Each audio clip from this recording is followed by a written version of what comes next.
just very quickly, I mean, it's very interesting. If you look at the history of Buddhism, basically what happens is it starts out as kind of like, I remember that one time 7-Up tried to have this whole marketing campaign called the Uncola. It's like, it's not Coke, it's 7-Up.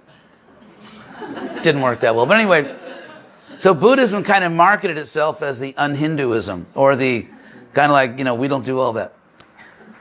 And so it started out just no frills, very simple.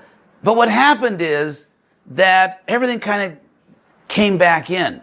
So if you look at Buddhism, let's say like about 500 years, 600 years after the Buddha, it's really, according to, scholars who don't belong to the Hare Krishna movement, it really became almost indistinguishable from Hinduism, because you get gods back in.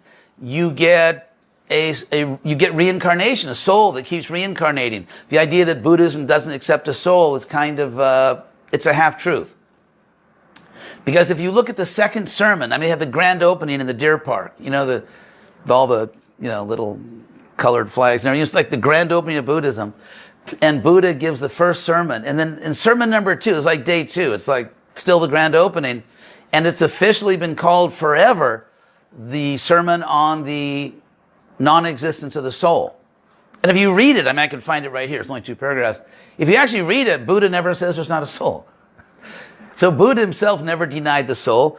And if you look at early Buddhism in India, and by the time Buddhism migrated for various reasons eastward, at first along trade routes, like the Great Silk Route, the merchants actually brought Buddhism. But if you look at Buddhism in India, not in China, not in Japan, not in Tibet, not in Sri Lanka, but in the place where it started, Buddha is a Sanskrit word, by the way, the awakened one. So if you look at Buddhism in its own original place where it started, you find in the early days one of the most prominent Buddhist groups, because there were many groups, for the simple reason that Buddha refused to talk about metaphysics.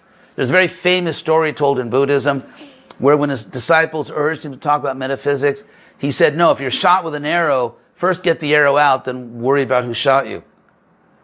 I have to admit, I'd probably be interested in both those things. But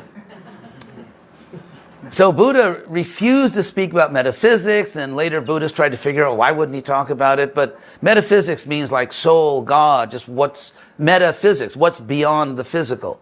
What is there beyond the physical? What is spiritual? That's metaphysics. He wouldn't talk about it, but early on in Buddhism, there was a group called the Pudgalavadis.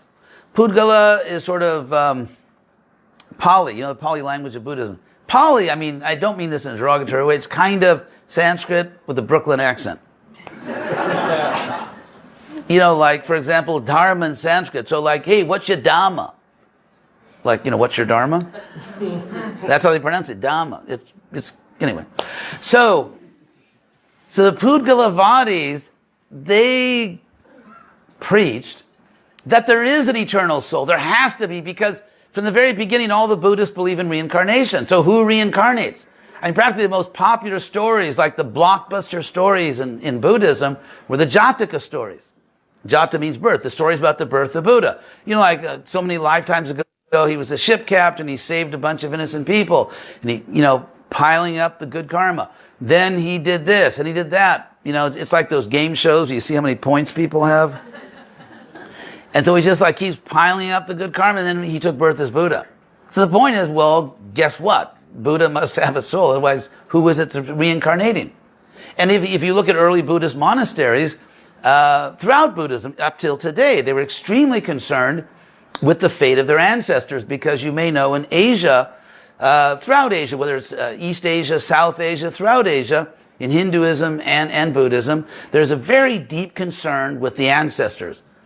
And I mean, I won't go into the whole thing. In Asia, one's collective identity, family identity, it tends to be very prominent. That's why in China, your last name comes first, then your first name, your family name comes first, because that's really who you are. And so therefore, with this very strong concern for family, going all the way back, they would perform, Buddhist monks in the early days would perform different kinds of rituals and meditations to help their ancestors. But it's like, hey, if there's no soul, like, who are you helping? And so I taught Buddhism within a general history of religion course at the University of Florida. And I used this little textbook produced by Oxford. And the author, a really good scholar, the lady, said that acceptance of some kind of enduring soul, some kind of personal identity that outlives your body is like a minimum requirement for almost all kinds of Buddhism. So the whole no self thing, that's not really what made Buddhism a world religion. It's not really what Buddha said, and it's not really what's happening today in Mahayana Buddhism, which is 85% of living Buddhists. Sorry, I just went academic on you, but